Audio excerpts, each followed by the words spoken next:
سبحانك لا علم لنا إلا ما علمتنا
ساری کائنات کا اکیلا بنانے والا، اکیلا نظام چلانے والا اللہ وحدہ لا شریک ہے۔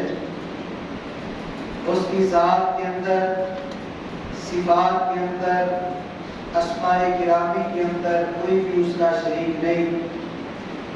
درود و سلام امام الانبیاء، امام الحرمین، سید الثقلین، شفیع المذنبین، رحمت للعالمین، امامنا فی الدنیا، امامنا فی الآخرہ، امامنا فی الجنہ، میرے اور آپ کے پیارے نبی، پیارے رسول جناب محمد مصطفیٰ صلی اللہ علیہ وآلہ وسلم کی ذات گرامی پر۔ سامعین حضرات، 12واں اسلامی مہینہ ذوالحجہ شروع ہو چکا ہے۔ آج اس کی 6 تاریخ ہے۔ یہ مہینہ حرمت والے مہینوں کے اندر شامل ہے۔ اس مہینے کے جو 10 دن پہلے ہیں انتہائی اہمیت کے حامل اور فضیلت والے ہیں۔ جو آیت مقدسہ میں نے آپ کے سامنے تلاوت کی ہے، 30واں پارہ سورۃ الفجر، اکثر مفسرین نے بیان کیا ہے فجر سے مراد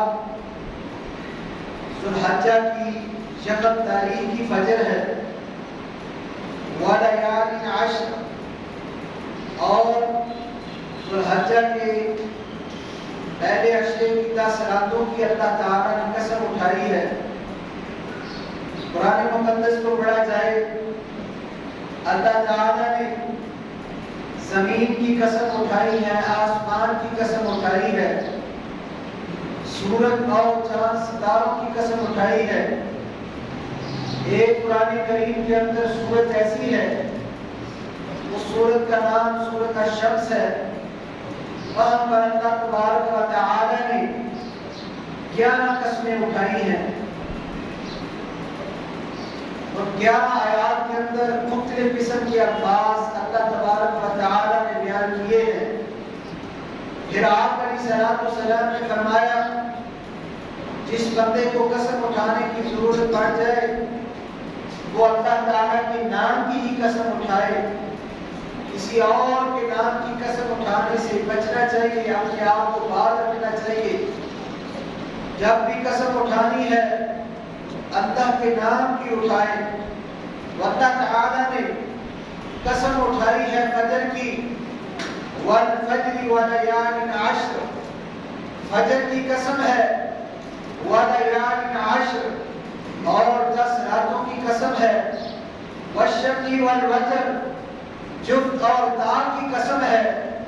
اس عشرے کے اندر جتنے بھی ایام، جتنی بھی راتیں ہیں، چاہے وہ جفت ہو چاہے وہ تار ہو، سب کی اللہ تعالیٰ نے قسم اٹھائی ہے کہ ان 10 دنوں کے اندر جو بھی انسان نیک اعمال کرے اللہ تعالیٰ کو بڑا پیارا ہے، بڑا محبوب ہے۔ ان 10 دنوں کے اندر بندہ اللہ تعالیٰ کا ذکر کرے وہ بھی اللہ تعالیٰ کو بڑا پیارا ہے۔ ان 10 دنوں کی نمازیں وہ اللہ تعالیٰ کو بڑی پسند ہے۔ ان 9 دنوں کے روزے اللہ تعالیٰ کو بڑے پسند ہیں، اور 10ویں دن جو انسان اللہ تعالیٰ کا تقرب حاصل کرنے کے لیے قربانی کرتا ہے وہ بھی اللہ تعالیٰ کو بڑا پسند ہے۔ تو انسان کو چاہیے جو بھی زندگی کے شب و روز ہوں، ہر لمحہ ہر وقت اللہ تعالیٰ کی بندگی اور عبادت میں گزارا جائے۔ لیکن کائنات کے اندر جتنے بھی اللہ تعالیٰ نے ایام بنائے ہیں سب سے زیادہ افضل، سب سے اعلیٰ ترین اگر کوئی دن ہے وہ یہ ذو الحجہ کے 10 دن ہیں۔ ان 10 دنوں کے اندر آپ اللہ تعالیٰ کی عبادت کثرت کے ساتھ کریں۔ قربانی کے لیے کتاب و سنت کو اگر پڑھا جائے تو جو ان سے الفاظ آئے ہیں، مختلف قسم کے الفاظ قربانی کے متعلق اللہ تعالیٰ نے قرآن مقدس کے اندر بیان کیے ہیں۔ اللہ تبارک و تعالیٰ نے پہلا نام جو قربانی کے متعلق بیان کیا ہے وہ ہے بدن۔ دوسرا لفظ جو بیان کیا ہے قرآن مقدس کے اندر وہ ہے ہدی۔ تیسرا لفظ جو اللہ تعالیٰ نے قرآن مقدس کے اندر بیان کیا ہے وہ قلائدہ ہے، اور چوتھا جو لفظ اللہ تعالیٰ نے بیان کیا ہے وہ نہر ہے، اور پانچواں قربانی، اور چھٹا نسک، اور ساتواں الاضحیہ۔ یہ 7 قسم کے الفاظ جو اللہ تبارک و تعالیٰ نے قربانی کے متعلق قرآن مقدس کے اندر بیان کیے، کہ ان الفاظ کے متعلق قرآن کریم کے اندر اللہ تعالیٰ نے آیات کو بیان کیا ہے۔ فرمایا پہلا لفظ جو قربانی کے متعلق آیا بدن، وَالْبُدْنَ جَعَلْنَاهَا لَكُمْ مِنْ شَعَائِرِ اللَّهِ۔ اے انسان کیا تو بدن کی طرف نہیں دیکھتا، اونٹ کی طرف نہیں دیکھتا کہ اللہ تعالیٰ نے تمہارے لیے اس میں نشانی رکھی ہے۔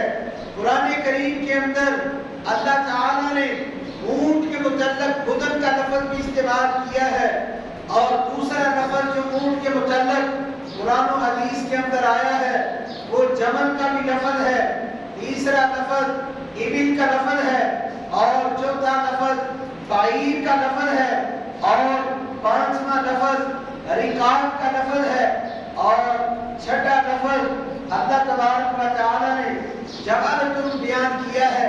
یہ 6 قسم کے الفاظ جو اللہ تعالیٰ نے خاص اونٹ کے متعلق بیان کیے ہیں۔ نبی اکرم صلی اللہ علیہ وآلہ وسلم کی اگر احادیث کو پڑھا جائے تو آپ علیہ السلام نے کئی احادیث کے اندر اونٹ کا تذکرہ کیا۔ نبی اکرم صلی اللہ علیہ وآلہ وسلم نے فرمایا جو انسان جمعہ پڑھنے کے لیے اول وقت پر آتا ہے اس کو اللہ تبارک و تعالی اونٹ کی قربانی کے برابر اجر سے نوازتے ہیں۔ وہ کب اجر ملتا ہے؟ جب خطیب امام منبر پر ابھی نہ بیٹھا ہو، انسان خطبہ کی ادائیگی کے لیے سب سے اول وقت پر آئے تو نبی اکرم صلی اللہ علیہ وآلہ وسلم نے اونٹ کا تذکرہ کیا، فرمایا ایسے شخص کو اللہ تعالی اونٹ کی قربانی کے برابر اجر سے نوازیں گے۔ دوسری روایت نبی اکرم صلی اللہ علیہ وآلہ وسلم نے فرمایا اونٹ کی طرح مسجد میں اپنی نماز کے لیے ایک جگہ کو خاص نہ کرو۔ اونٹ اپنی جگہ کے لیے بیٹھنے کے لیے ایک جگہ کو مختص کر لیتا ہے۔ جن لوگوں نے اونٹ رکھے ہوتے ہیں ان کو یہ علم ہے جس باڑے کے اندر جس جگہ پر اونٹ بیٹھتا ہے وہ اپنے لیے اس جگہ کو خاص کر لیتا ہے۔ اگر کوئی دوسرا اونٹ اس کی جگہ پر جا کر بیٹھے بھی اس کو اٹھا دیتا ہے۔ تو نبی اکرم صلی اللہ علیہ وآلہ وسلم نے فرمایا کوئی انسان مسجد کے اندر بھی نبی اکرم صلی اللہ علیہ وآلہ وسلم نے اونٹ کا تذکرہ کیا۔ تیسری روایت نبی اکرم صلی اللہ علیہ وآلہ وسلم نے اونٹ کا تذکرہ کیا۔ آپ علیہ السلام نے فرمایا، جابر رضی اللہ تعالیٰ سوال کرتے ہیں، اے اللہ کے رسول صلی اللہ علیہ وآلہ وسلم، کیا ہم بکری کا گوشت کھا کر وضو کیا کریں؟ نبی اکرم صلی اللہ علیہ وآلہ وسلم نے فرمایا نہیں۔ پھر سوال کیا، اے اللہ کے رسول صلی اللہ علیہ وآلہ وسلم، کیا ہم اونٹ کا گوشت کھا کر وضو کیا کریں؟ نبی اکرم صلی اللہ علیہ وآلہ وسلم نے فرمایا ہاں، اونٹ کا گوشت کھا کر وضو کرنا لازمی ہے۔ اگر کسی نے پہلے وضو کیا ہوا ہے پھر اس نے اونٹ کا گوشت تناول کیا ہے، اس کو چاہیے کہ اس کا پہلا جو وضو ہے وہ ٹوٹ جائے گا۔ نبی اکرم صلی اللہ علیہ وآلہ وسلم نے فرمایا اونٹ کا گوشت کھانے کے بعد انسان کے اوپر لازمی ہے کہ وہ وضو کرے۔ یہ تیسری روایت ہے، نبی اکرم صلی اللہ علیہ وآلہ وسلم نے خاص کر اونٹ کا تذکرہ کیا، اور آپ علیہ السلام نے چوتھی روایت کے اندر اونٹ کا تذکرہ کیا۔ نبی اکرم صلی اللہ علیہ وآلہ وسلم کے صحابہ کرام بیان کرتے ہیں، جابر رضی اللہ تعالیٰ بیان کرتے ہیں کہ آپ علیہ السلام نے عید الاضحیٰ کے موقع پر اونٹ کے اندر 10 افراد کو شرکت کی دعوت دی، 10 افراد کو شامل کیا، اور ایک روایت کے اندر نبی اکرم صلی اللہ علیہ وآلہ وسلم نے 7 افراد کو شامل کیا۔ 7 افراد مل کر ایک اونٹ کو نہر کریں، 10 افراد مل کر ایک اونٹ کو نہر کریں۔ افلا ينظرون الى الابل كيف خلقت، انسان دیکھتا نہیں اونٹ کی طرف ہم نے کس طرح اس کو تخلیق کیا۔ تو یہ میرے پیغمبر علیہ السلام کی احادیث ہے، مختلف قسم کی روایات ہیں جن کے اندر اللہ تبارک و تعالیٰ کے پیارے پیغمبر پیارے رسول نے اونٹ کے متعلق ہمیں رہنمائی دی ہے۔ آپ علیہ السلام اونٹ کے اوپر سواری بھی کیا کرتے تھے۔ جابر رضی اللہ تعالیٰ فرماتے ہیں میں نے اللہ کے رسول صلی اللہ علیہ وآلہ وسلم سے اونٹ خریدا، آپ علیہ السلام سے میں نے اونٹ خریدا۔ نبی اکرم صلی اللہ علیہ وآلہ وسلم نے فرمایا اے جابر میں اس کے اوپر سواری کروں گا تب تک جب تک میں اپنے گھر نہ پہنچ جاؤں۔ تو نبی اکرم صلی اللہ علیہ وآلہ وسلم اونٹ کے اوپر سواری بھی کیا کرتے تھے۔ تو یہ اونٹ کے متعلق اللہ کے رسول صلی اللہ علیہ وآلہ وسلم کی ہدایات ہیں، آپ علیہ السلام کا فرمان ہے، نبی اکرم صلی اللہ علیہ وآلہ وسلم کی تعلیمات ہیں۔ تو یہ پہلا لفظ جو قربانی کے جانوروں کے متعلق آیا تھا، خاص کر اونٹ کے متعلق آیا تھا، بدن وَالْبُدْنَ جَعَلْنَاهَا لَكُمْ مِنْ شَعَائِرِ اللَّهِ، ہم نے اونٹ کو تمہارے لیے نشانی بنا دیا۔ اور پھر اللہ تبارک و تعالی نے دوسرا لفظ جو قربانی کے متعلق بیان کیا وہ ہدی کا لفظ ہے، جو اللہ تبارک و تعالی نے سورۃ بقرہ کے اندر دوسرے پارے کے اندر بیان فرمایا، اور تیسرا لفظ قلائدہ سورۃ مائدہ کے اندر اللہ تبارک و تعالی نے وہ بیان کیا، اور چوتھا لفظ جو اللہ تعالی نے سورۃ کوثر کے اندر بیان کیا، اِنَّا أَعْطَيْنَاكَ الْكَوْثَرَ فَصَلِّ لِرَبِّكَ وَانْحَرْ إِنَّا شَانِئَكَ هُوَ الْأَبْتَرُ۔ اس سورت کے اندر اللہ تعالی نے نہر کا تذکرہ کیا ہے، نہر اونٹ کو بھی نہر کیا جاتا ہے، تو ادھر بھی نہر کا لفظ آیا جو اونٹ کے متعلق نبی اکرم صلی اللہ علیہ وآلہ وسلم کی تعلیمات ہے۔ اس کو بایاں اس کا گھٹنا باندھ کر اس کو دائیں کے اوپر کھڑا کیا جائے گا، اور اس کی یہ والی جگہ کے اوپر برچی، نیزہ، چھری وغیرہ جو بھی آپ کے پاس مہیا ہو اس کے ساتھ اس کو نہر کیا جائے گا۔ یہ نبی اکرم صلی اللہ علیہ وآلہ وسلم کے متعلق آپ علیہ السلام کے صحابہ کرام نے بیان کیا کہ آپ نے اس طرح اونٹ کو نہر کیا۔ تو ادھر بھی اللہ تعالیٰ نے نہر کا تذکرہ کیا۔ اور 5ویں نمبر پر نسک جو آیت مقدسہ میں نے آپ کے سامنے تلاوت کی ہے، قُلْ إِنَّ صَلَاتِي وَنُسُكِي، بے شک میری نماز اور میری قربانی، بات نسک کا معنی کرتے ہیں جتنی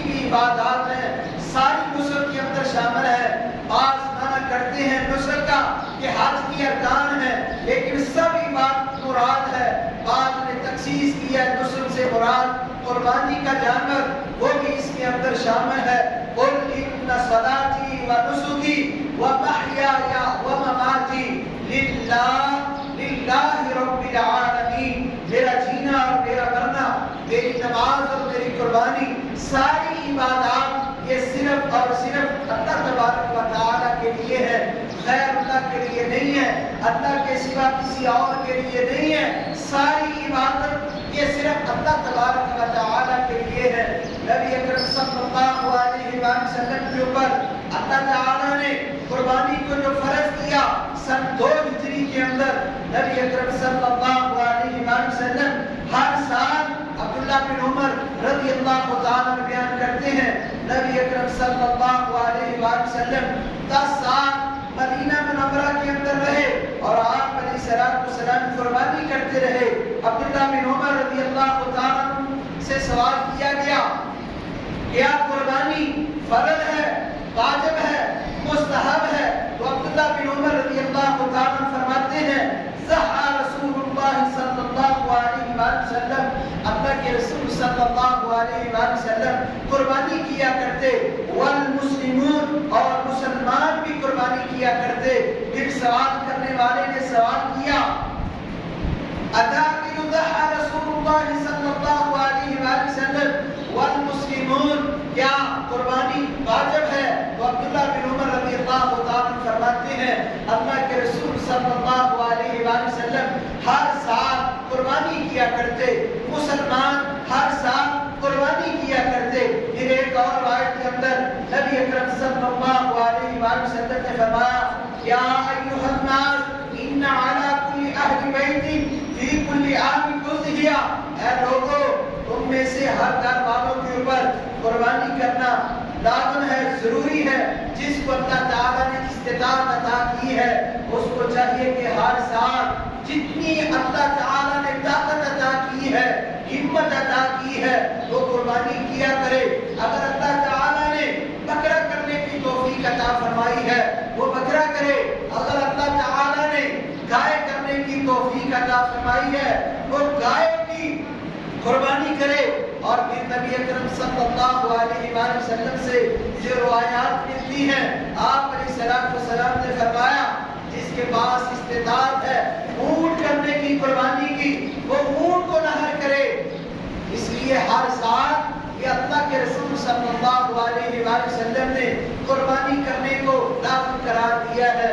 پھر آپ علیہ السلام نے جہاں پر نماز کی شرائط کو بیان کیا ہے، روزوں کی شرائط کو بیان کیا، حج کی شرائط کو بیان کیا، اسی لیے آپ علیہ السلام نے قربانی کی شرائط کو بھی بیان کیا، کون سا جانور کرنا ہے، کون سا جانور نہیں کرنا، کس جانور کی قربانی درست ہے اور کس جانور کی قربانی درست نہیں ہے۔ یہ ساری کی ساری باتیں نبی اکرم صلی اللہ علیہ وسلم نے بیان کر دی ہیں۔ براء بن عازب رضی اللہ تعالیٰ فرماتے ہیں، اللہ کے رسول صلی اللہ علیہ وسلم نے ہمیں حکم دیا کہ ہم قربانی کا جو جانور ہے جس کو ہم نے قربان کرنا ہے اس کی آنکھ کو اچھی طرح دیکھا جائے، کہیں اس کی آنکھ کانی تو نہیں، کہیں اس کی آنکھ بھینگی تو نہیں ہے۔ جب ان نقائص سے جانور مبرہ ہوگا تو اس کی قربانی درست ہوگی۔ نبی اکرم صلی اللہ علیہ وسلم نے دوسرا عیب جو بیان کیا، پھر آپ علیہ السلام نے فرمایا اس کے کان کو دیکھا جائے، اس کا کان کٹا ہوا تو نہیں، اس کے اندر سوراخ تو نہیں، اور دیگر شرائع کے مطابق کان اوپر سے کٹا ہو، نیچے سے کٹا ہو، اور چوڑائی سے کٹا ہو، گولائی سے کٹا ہو، جس کو آپ کٹا ہوا کہیں گے وہی معنی تصور کیا جائے گا۔ نبی اکرم صلی اللہ علیہ وسلم نے حضرت براء بن عازب کو حکم دیا کہ جانور کے کان کو بھی دیکھا جائے گا، کہیں وہ کٹا ہوا تو نہیں، اگر کٹا ہوا ہوگا ایسے جانور کی قربانی جائز نہیں، وہ خریدنے سے پہلے ہو یا خریدنے کے بعد ہو۔ کچھ لوگ جب جانور خریدتے ہیں اس وقت تو یہ عیوب کو دیکھا جاتا ہے، اس کی آنکھ کو دیکھا جاتا ہے، اس کے کان کو دیکھا جاتا ہے، اس کے سینگ کو دیکھا جاتا ہے، لیکن جب خریدنے کے بعد کان نبینی ہوگی، نور چلا گیا، سین ٹوٹ گیا اور آنکھوں سے نظر نہیں آ رہا، تو کہتے ہیں آپ یہ عیب شمار نہیں ہوگا۔ اللہ کے رسول صلی اللہ علیہ وآلہ وسلم سے ایسی کوئی بات نہیں ملتی جس کے اندر آپ علیہ السلام نے فرمایا ہو خریدنے سے پہلے یہ عیوب سے پاک ہونا چاہیے، قربانی کرنے تک نبی اکرم صلی اللہ علیہ وآلہ وسلم نے فرمایا ان عیوب سے پاک ہونا چاہیے، آنکھیں اس کی تندرست صحیح سلامت ہو، سینگ اس کے صحیح ہو اور اس کا دیکھنا بالکل درست ہو، اور اگر نہیں ہوگا تو ایسے جانور کی قربانی جائز نہیں ہے۔ یہ نبی اکرم صلی اللہ علیہ وآلہ وسلم نے بیان کیا۔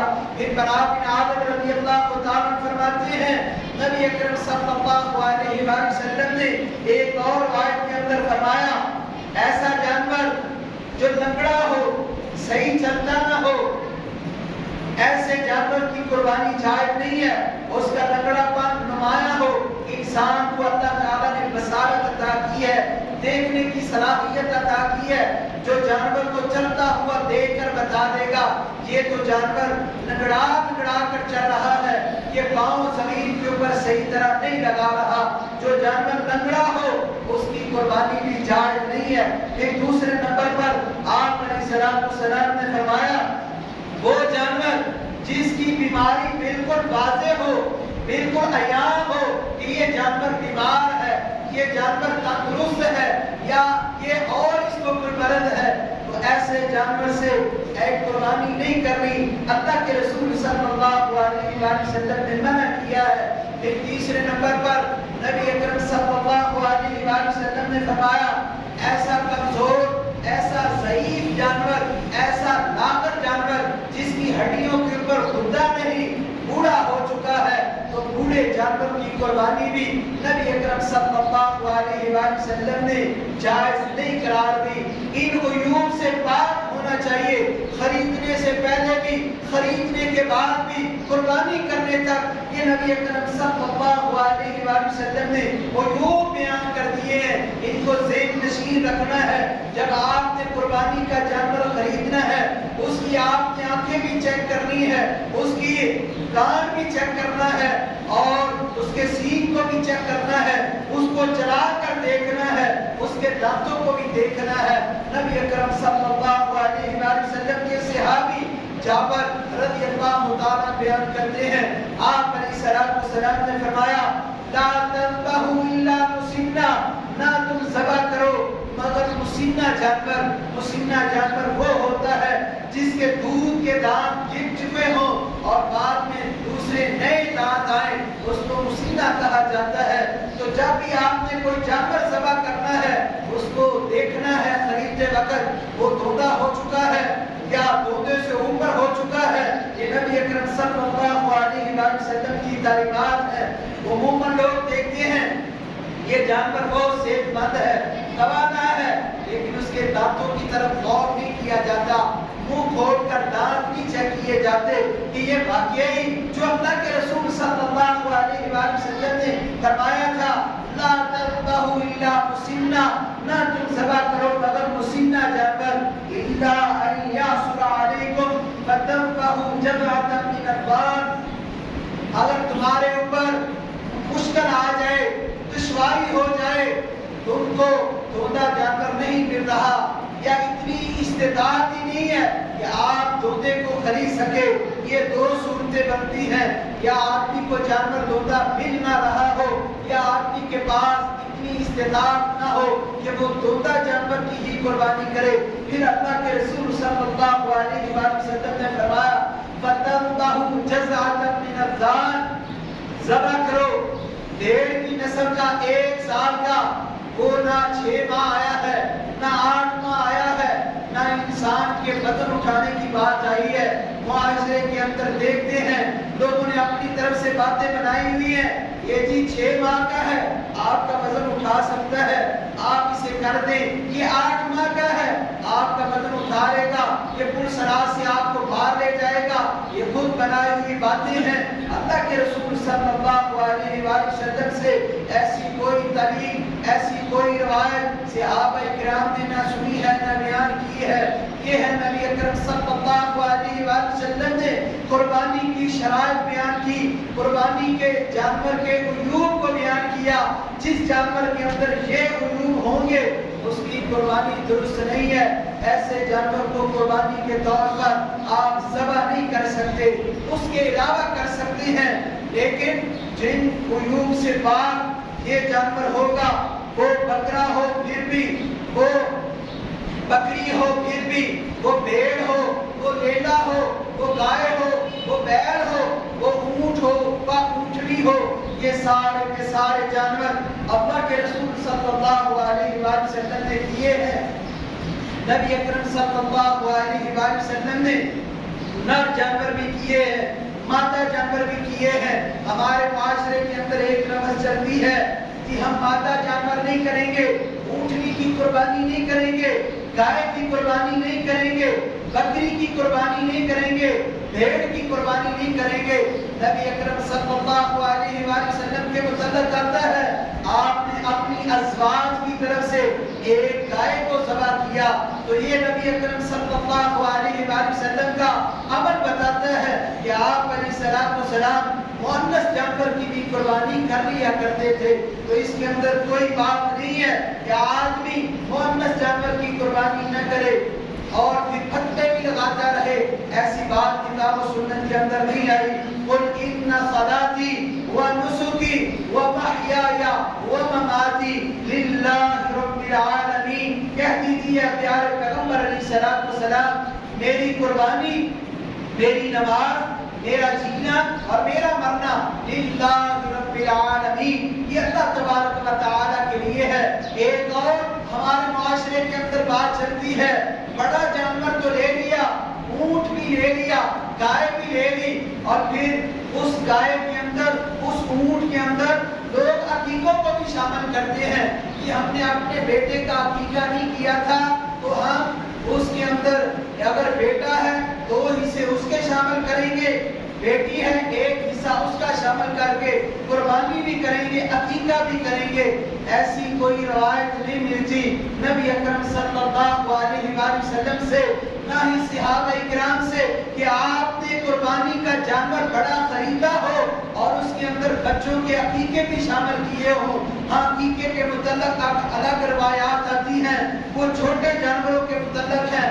نبی اکرم صلی اللہ علیہ وآلہ وسلم نے فرمایا اگر اللہ تعالیٰ نے آپ کو بیٹا عطا کیا ہے تو بکرے کریں، تو چھترے کریں، تو دمبے کریں، اور اگر اللہ تعالیٰ نے آپ کو بیٹی عطا کی ہے 1 بکرا کریں، 1 چھترا کریں، 1 دمبا کریں. یہ الگ روایات ہیں، لیکن بڑے جانوروں کے اندر قربانی بھی کرنا اور عقیقوں کو بھی شامل کرنا، ایسی بات اللہ کے رسول صلی اللہ علیہ وآلہ وسلم نے نہیں بتائی.